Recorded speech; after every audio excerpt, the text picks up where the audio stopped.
if you were serious about changing regulation, you wouldn't start by firing bureaucrats. I think that's There's a lot of performative stuff that goes on.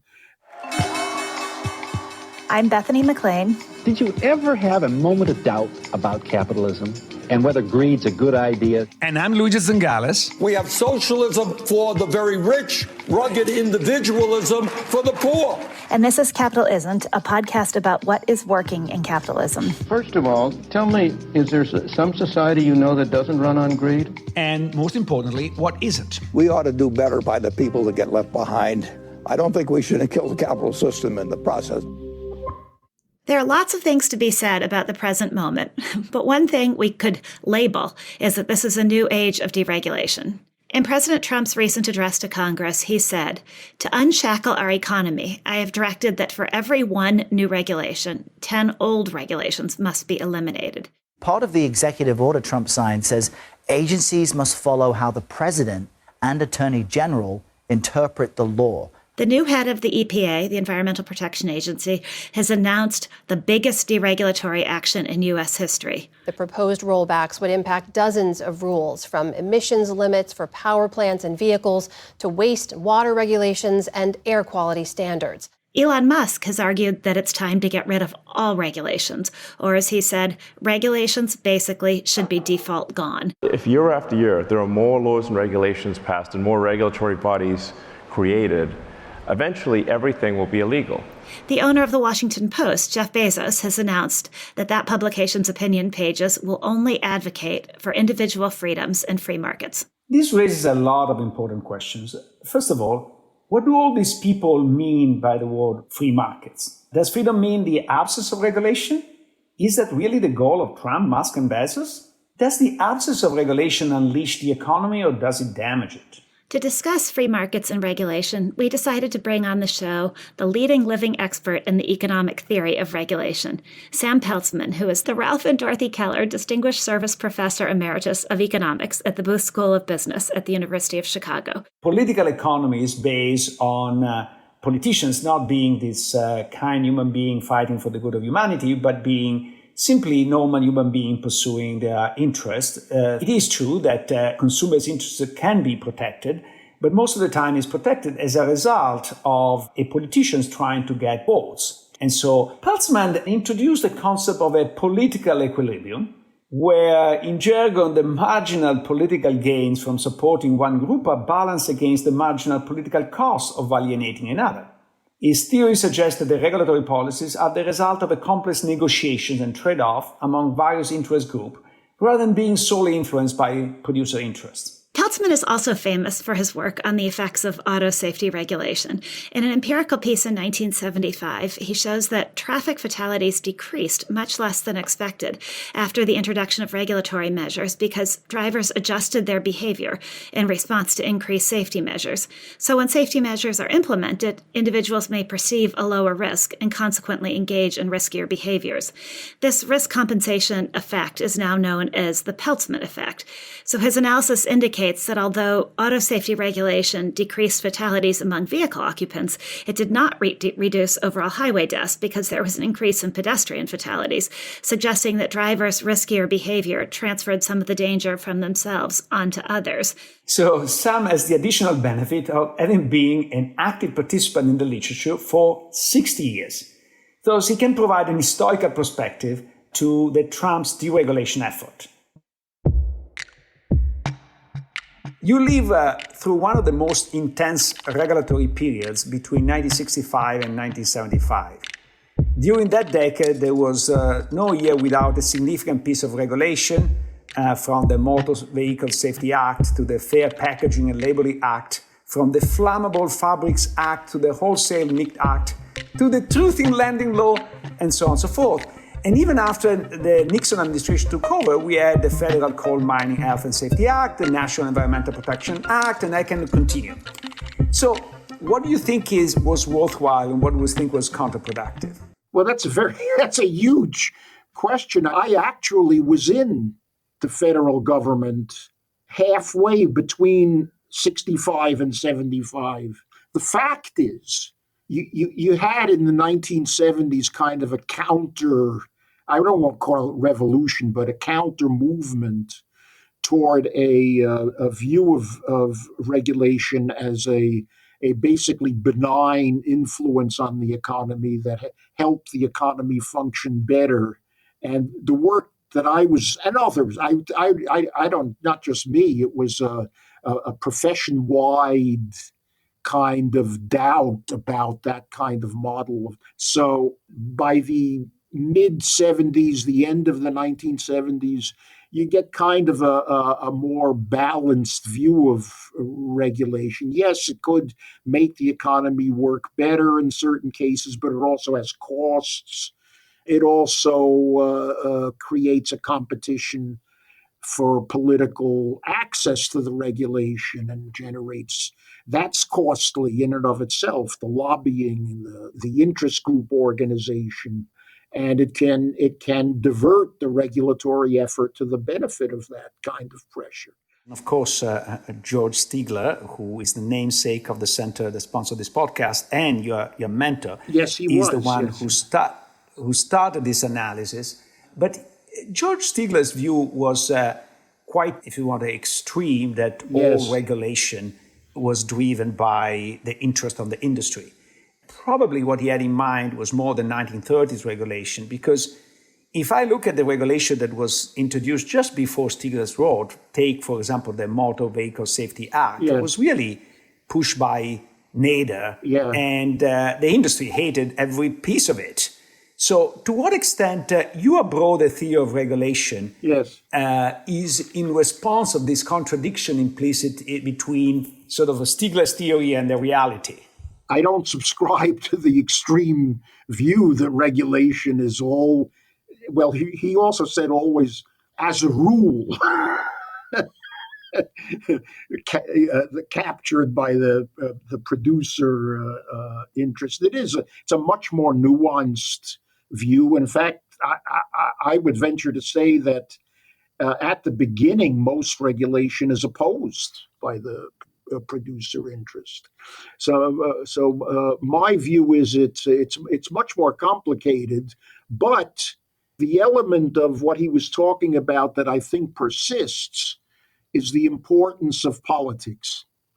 The reason he was led into what you might call an extreme view, I would call it an extreme view, is because the industry is always organized. And the importance of that, I think, is probably his biggest contribution. Once the regulation gets going, you have an incentive to organize. And if you can't overcome the problems related to organization, your influence on regulation is going to be small. There's an important process which he missed, which is adaptation. Okay, so you say that the industry was bitterly opposed to safety regulation at the beginning. That's not the case now. They've adapted. They know how to play the game. They're organized. If you ask now, should we drop all the safety? Let's go back to the 1960s. No seat belts, no pop-out windshields. No. Would you General Motors and Toyota, would you favor that? I think you'd get a very, they'd be scratching their heads. They wouldn't even know what you're talking about because they've adapted to it. They fight skirmishes. They do at the margins, but the basic system is one they live with every day, and it has a very valuable side product, which is if you want to come into this market, you're going to have to pay all those costs of access to the regulatory system before you can enter the market. So it protects their market position as well. Is there any way to know when you enact regulation what the unintended consequences will be? And given that it is adapted, as you said, one of its chief characteristics is adaptation, is there any way to know when you enact a set of regulation what it's actually going to look like 10 years, 20 years, 30 years down the pike? Sometimes, but obviously, if it's really unintended, the answer has to be no. But I mean, what you can tell is that there will be a reshuffling within the regulated industry. They'll move from opposition to adaptation. That will always happen. So that's predictable. How it actually plays out, you don't. Did the Dodd-Frank Act end forever? the world, financial crises in the world? I have strong doubts about that. So how strict are these regulators going to be in enforcing these laws? The industry has a great say, as does anybody else who has an incentive and an ability to organize to bring pressure on that process. One of your most famous results is that there is an important behavioral response to regulation. So if the car are safer, people drive faster as a compensation. Is so famous that it become known as the Peltzman effect. Now, only because I'm old. It's better old than the alternative. But am I right in thinking that this doesn't necessarily eliminate the benefit of regulation? It's only warn that the benefits might be overestimated? Yeah, I'm not. Whenever somebody asks me about this particular application, I always say, "Wear your seatbelt, please." I'm not saying that you shouldn't have it. I'm saying you should expect a response. And we're talking about the Dodd-Frank Act. That's a perfectly good example of response, counter response, and then another response, and so on and so forth. Look, it's part of the world we live in. If you try to tamp down risk, with the risk that two parties would willingly engage in, you haven't eliminated the incentive to the risk. It'll show up someplace else.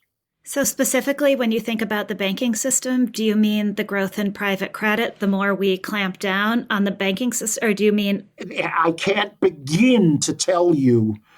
The growth of private credit itself is a response, ultimately, to the securities regulation of the 1930s. That's part of the problem. I can tell you there'll be an incentive for offsetting behavior. I can't tell you exactly the form it's going to take in every instance. So there is an old video of Milton Friedman that I think Musk keep retweeting, where he lists how many departments he wants to close down. So imagine that Elon Musk calls you, but asks you, what regulation will you save? So he's there with his axe or the chainsaw, like Millet, ready to cut everything. And you are the one saying, I want to save this. So I won't answer a question. Give me a specific case and we'll discuss it. Okay, so would you save the EPA? No, I would change it in a way that you would agree with. That I think there's clearly a role that government should play in protecting the environment, but it's not the role that's currently being played. The best example of that is the way the Environmental Protection Agency has been pushed to respond to global climate change. Would I abolish the agency and start from zero? I'm not sure. But we would have to discuss some very serious reforms before I would answer a question like that and saying, absolutely not, don't do anything, don't touch it, it's completely sacrosanct. Okay, that's why I say you got to take these things one issue at a time. They all have their complications. So right now, one of the targets of the Trump administration is the Consumer Financial Protection Bureau. If you were in charge, would you abolish the CFPB? Sure. Okay, why? It's another example of something where the initial analysis, that goes back to the meltdown of 2008, which I regard as basically a bank capital problem. It diagnosed the problem as people were taking mortgages that they shouldn't have.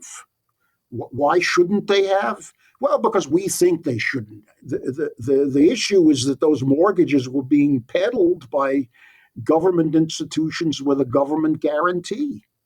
So it was a misdiagnosis of what the problem was. And nothing that they have done ever since has convinced me that there was a real problem that required. And you have other issues like the constitutional one, that they were supposed to be funded by the profits of the Federal Reserve, which is constitutionally very questionable. Congress passes appropriations for every other regulatory agency except the Fed. There's a big constitutional question in my mind about whether that kind of thing is appropriate. But certainly there's nothing that agency has done that convinces me that it was anything but a misdiagnosis of what the problem was. So I'm happy to see it go.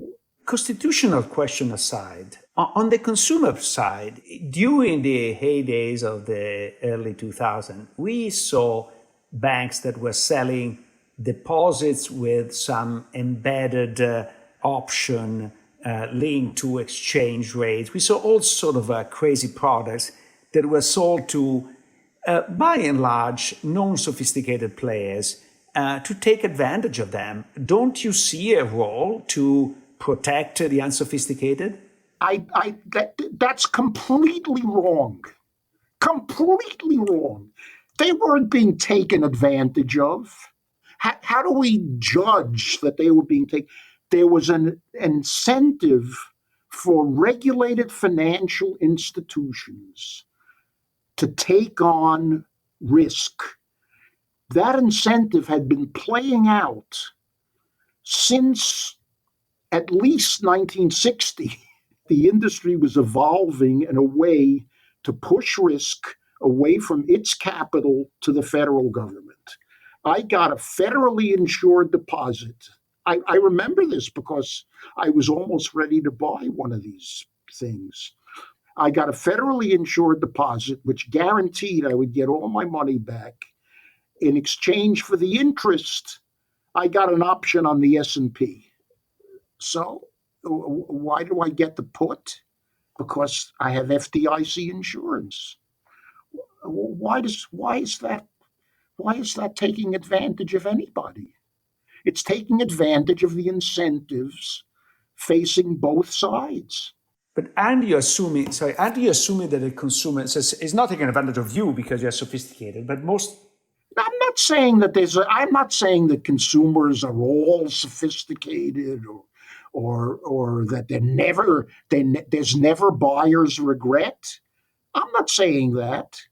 I'm saying that if you ask the question, why do you see this kind of a product succeed in the market, you have to ask, what are the incentives at the margin for consumers who are well informed to buy it? And if you can't rule that out, then, it's how much misperception is there?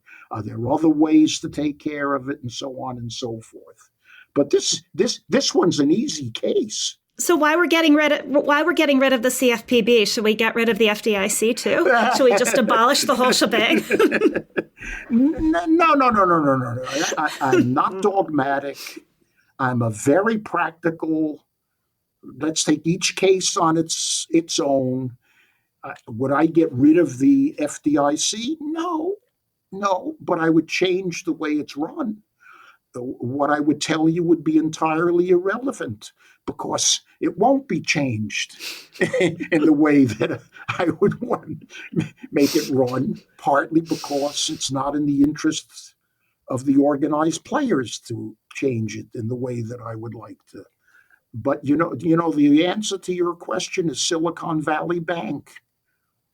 Almost all the deposits were uninsured by the FDIC, but they were made good, weren't they?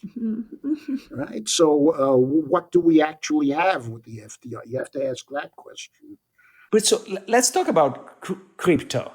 First of all, the market actually seeks regulation. This is the ultimate non-regulated business, and there was an enormous effort started with SBF lobby in favor of regulation. Yeah, and two, yeah. now the market is more or less limited to more sophisticated players, but the amount of fraud in the industry is huge. If you look at how much money is lost, people don't want to talk about it, but it's very large. Fraud is a criminal offense. What do you need regulation to? I think you need regulation to make it more difficult for people to disappear with the money. It seems that market forces are not enough to protect on this front.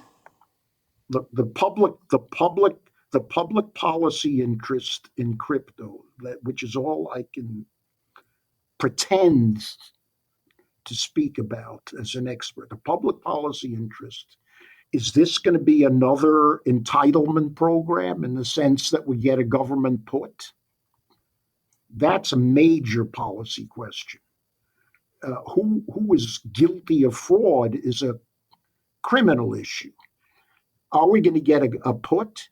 Is the breakdown, when and if it comes, going to affect the macro economy?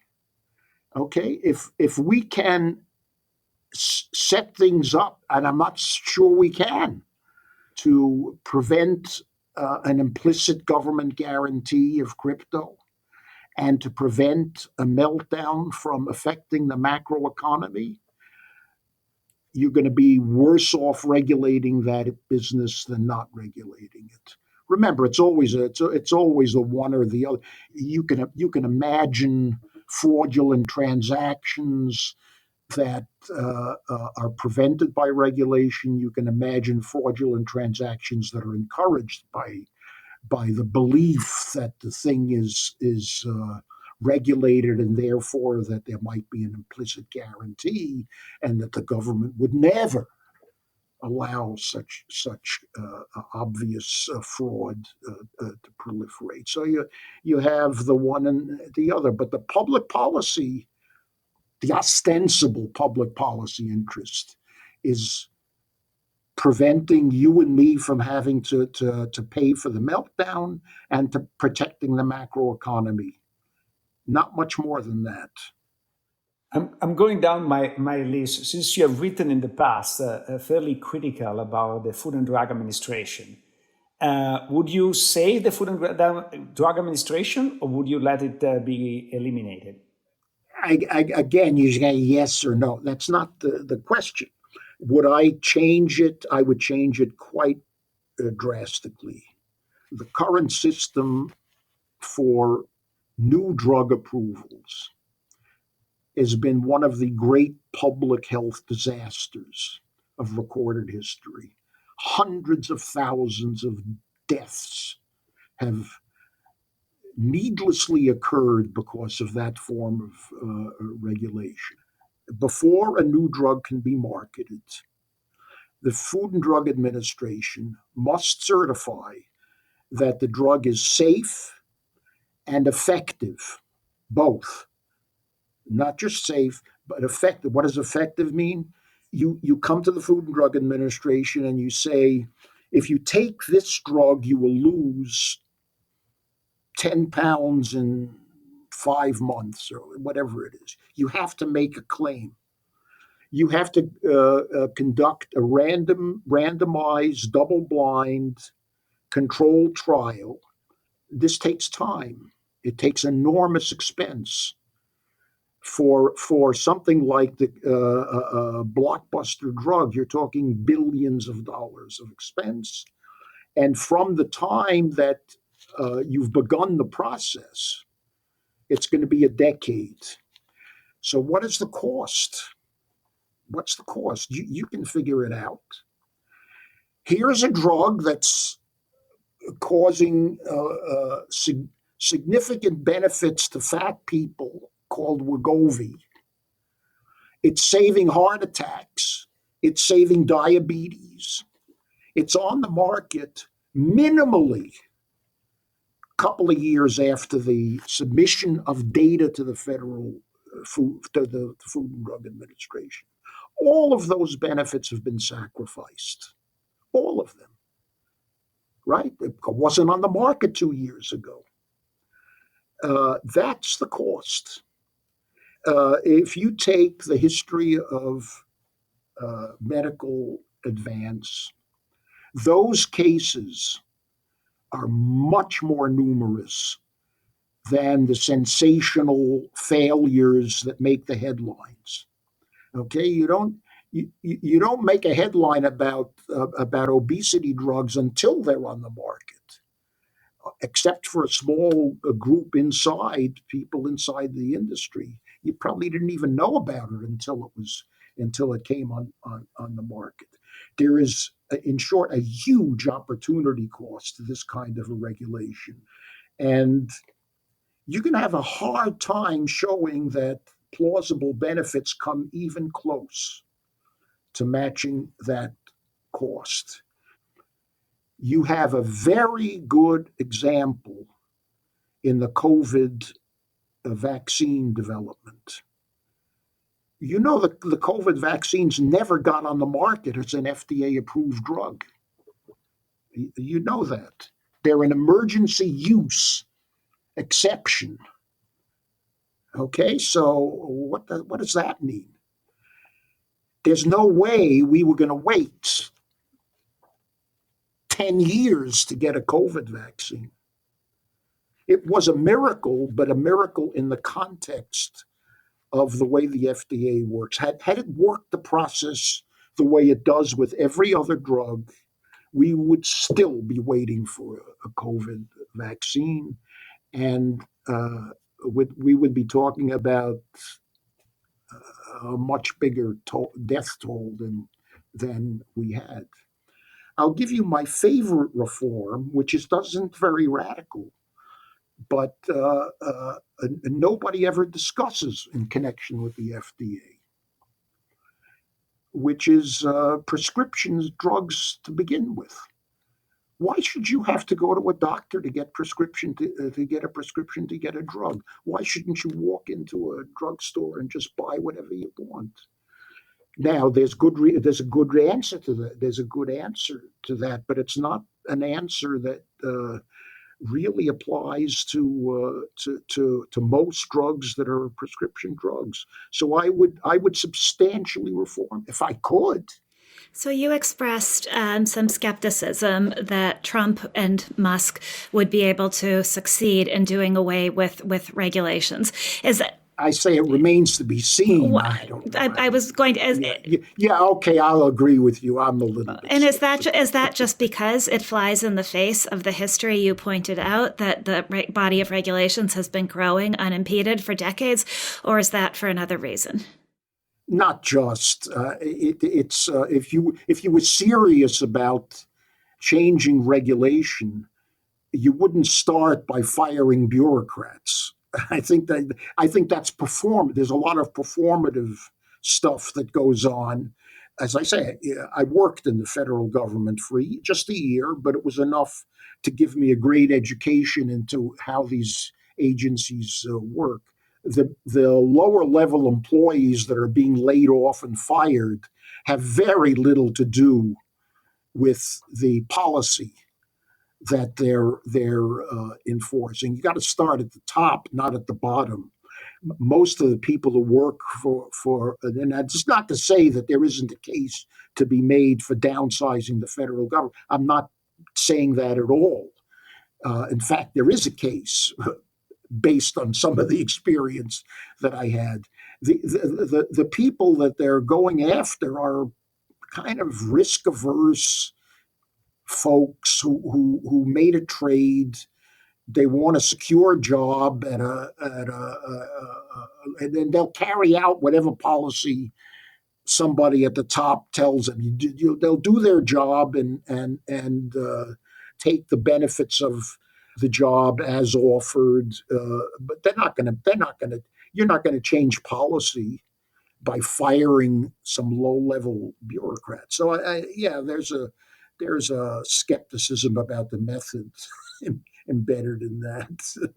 Since we're coming against the limit of the time, let me ask you one last question. And can I share with our listeners your age? Yes, of course. It is what it is. So one of the many great things about you is that age 85, you're still very active and writing papers, and very interesting papers. And the latest one is about the effect of marriage on happiness. And you find that married people are happier than unmarried ones. And this is true even if you control for the frequency of sexual activity and whether people live together or not. Now, ironically, marriage is a form of government regulation, right? In Israel, there is no state marriage, only religious ones. So, of course. Why does this piece of government regulation work? I do not know, and I do not pretend to know. I got into it because economists have gotten into happiness research, and I thought this was interesting, and I should look at the data. It is a mystery to me as well as to you that you can carve marriage up into its parts as you implicitly just did, and it doesn't add up to the happiness differential between married and unmarried people. And there's many explanations. I don't have one that's my favorite. There's reverse causality going on. Happy people get married. There's what we call omitted variables going on, which is there's a certain background conditions that make people happy and also make them want to get married. There's all those things going on. I am only describing what strikes me is not that there's a differential, but how big it is. It's as big as anything else that I've been able to put my hands on that separates happy people from unhappy people. Actually, can you quantify in terms of wealth? If I'm poor and married, how much richer should I be to be as happy? You can take somebody at the top of the top 1% of the income distribution. That person's much happier than somebody at the bottom in the same marital status. I mean, much. If you take the very bottom and the very top, the differential rivals the marriage gap. But compare somebody who's at the bottom 10% and is married to someone who is in the top 10% and is unmarried. Those two people are equally happy. Or the odds that we're talking about self-reported stuff, the odds that one will say, I am happy, is exactly the same as the odds that the other one will say, I am happy. So that's how much of a difference it is. It's the poorest and the richest. If they differ on marital status, they're equally happy. If they're anywhere beyond that, or in the middle of that, you can have a relatively poor unmarried, a relatively poor married person and a relatively rich unmarried one.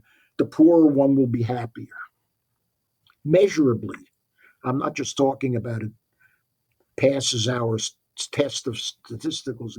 There'll be a measurable, an important difference between those two, and that just has always.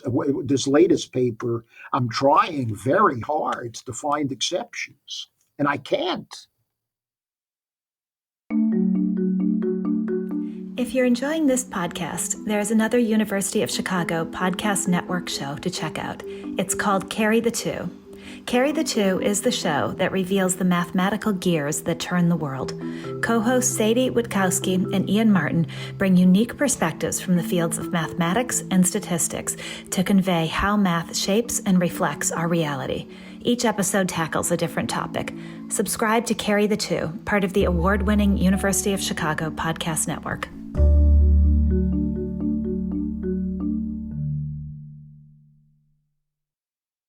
So, Luigi, you know Sam and Sam's thinking well. Did anything he said surprise you? The points he raised are true and excellent, and sometimes very controversial. The part that I thought he was weaker is when he didn't recognize the fact that there are unsophisticated people and that there are a lot of businesses that have a business of taking advantage of them. And this is not something we want to encourage in any form or shape. Thinking about a piece I wrote in the wake of the financial crisis, I published an op-ed in the New York Times, and the op-ed was about how the financial crisis was essentially caused by people taking out loans that were too risky, and that there was, for all the fingers we were pointing at the financial sector, there was personal responsibility at work here too. And I still agree with that because I think in some ways, without personal responsibility, we're all lost. But then I came across these documents, these internal documents from Washington Mutual that talked about how you got someone who had always wanted a 30-year fixed-rate mortgage because that's what their parents had to take out a riskier loan instead. And that was in Washington Mutual's interest to do that because that riskier mortgage could be sold to Wall Street for more money than because of the higher yield. Eventually, it could be packaged into a security that would yield more than the perfectly safe 30-year mortgage. And I thought, oh boy, that's wrong, because somebody has no idea and would never think through that the person advising them to take out a mortgage was pushing them toward a risky mortgage because it was in that financial institution's interest to do that because the whole process by which that was the case was so very complex. And that's wrong. Financial institutions responsibility needs to be a two-way street. And so maybe there's regulation that makes responsibility a two-way street that I think makes sense. I agree. I think that my views change as yours with the financial crisis precisely because I saw the abuses that many financial firms did. And at the end of the day, as an economist, I want to try to reduce the cost of these abuses and putting all the responsibility in the hands of the less sophisticated party, in this case, the consumer, is not the right way to do it. You want to give liability not to the party that deserve fault in a maybe Catholic sense of fault, but to the party that is better equipped to fix the problems in the long term. And so, yes, do you have a responsibility to pay attention not to burn yourself with a coffee? Yes. However, it's much simpler for the coffee maker to regulate the temperature of the coffee and make sure that people don't get injured accidentally than the other way around. And so putting the burden on the coffee maker is more efficient from an economic point of view. This is the part where I think that I probably diverge from some. Yeah. Were you annoyed by his refusal to give a sweeping answer to the question of more regulation or less regulation, his refusal to put value judgments on it, and his refusal to give any sweeping answers, or did you think that made sense? I think it came pretty clearly that he doesn't think much of any regulation. And it says, I was surprised that he was so protective of FDIC. I wish I had pushed him more on that front. But when it came to other regulations, the EPA said, oh, you want to change a lot of things. I'm not so sure what is left after all these changes. I think he has a point with the FDA, but I think he pushes those points beyond what I'm comfortable with. But maybe that's my view. Yeah, I couldn't help, this is a bit of a tangent, but I couldn't help thinking on the FDA that, and maybe this goes to part of his point of cynicism about reducing regulations, is that even if he's right about that, the efficacy data from the FDA is now tied up in an insurer's decision to reimburse. So it's not just that you could put a product on the market and allow people to decide for themselves whether or not it's efficacious and pay for it if they want to take that, if they want to figure that out, because you have to have a system in place that determines whether an insurer is going to reimburse, and hence the efficacy part of the issue. So, but that actually in a way also made me think that the whole thing is really, really complicated. And it did underscore for me his point that it's very difficult to make a judgment about any piece of this without thinking through all of the issues. I've often thought about the wake of the Enron fiasco, where you had George Bush standing in the Rose Garden announcing Sarbanes-Oxley and saying that it was going to make the world safe for individual investors and nobody had to worry ever again. And then just a few short years later, you had Barack Obama standing in the Rose Garden giving much the same speech when he announced Dodd-Frank. And I think another part of the problem with this is that in fast-moving areas, regulation is inherently backwards looking. It's trying to solve yesterday's problem, and tomorrow's problem is coming around the pike. And so that's another element of complexity. I was thinking maybe you could do some kind of diagram where the more politically powerful an industry is, the faster moving it is, the more quickly things change, the more you have to be very cautious about regulation and what the unintended consequences might be and how there might be this time-lapse quality to it. But yeah, I was thinking that maybe if we had a Hippocratic oath for regulation, first do no harm, or I don't know, maybe that's not quite right, because then that gets into the argument of harm to whom, but maybe to have some sort of idea or acknowledgement that there are going to be unintended consequences and it is going to be manipulated in ways that aren't necessarily foreseeable at the start, and to make sure that then this would of course do the opposite of what Trump and Musk want to do. It would add to the bureaucratic state if you had to have a check-in every 5 years to see what had actually happened to the original motivation for the regulation and whether it was actually playing out as it was expected to or not. But there is a very sad conclusion in Sam's view, which is if you see regulation as a result of competing interests, there are some weak interests that always lose out. People that you could have cured but you didn't tend to be much less influential from a public opinion point of view than the death that you cause. And so if you were to weigh the two things equal, and I'm not saying you should, but just as a first pass, the outcome would be very different. But you will never be able to achieve that outcome because people are very much afraid of the newspaper title that you cause an X number of deaths. And the counterfactual does not make a good title. So now that I think of it, it's all the faults of journalists that cannot sell the counterfactual well enough, right? Maybe it's that journalists can't sell the counterfactual, or that journalists are anecdote driven. So it's all the fact of the anecdote about the death versus the counterfactual of the lives that could have been saved. Do you have a view as to whether we have too much regulation now or too little regulation? And if you had to choose certain pieces of regulation to dismantle, do you know what you'd pick? We have a lot of time the wrong regulation. I don't make it a question of quantity. I make it a question of type. And also, the way it is administered should be different, in my view, in the sense that you should make it a little bit less burdensome for smaller firms and new entries, and more burdensome for established firms that can amortize, precisely to reduce this barrier to entry effect of regulation. But that's really the other way around. The moment this stuff is introduced for large firms make sure that everybody is subject to the same rule.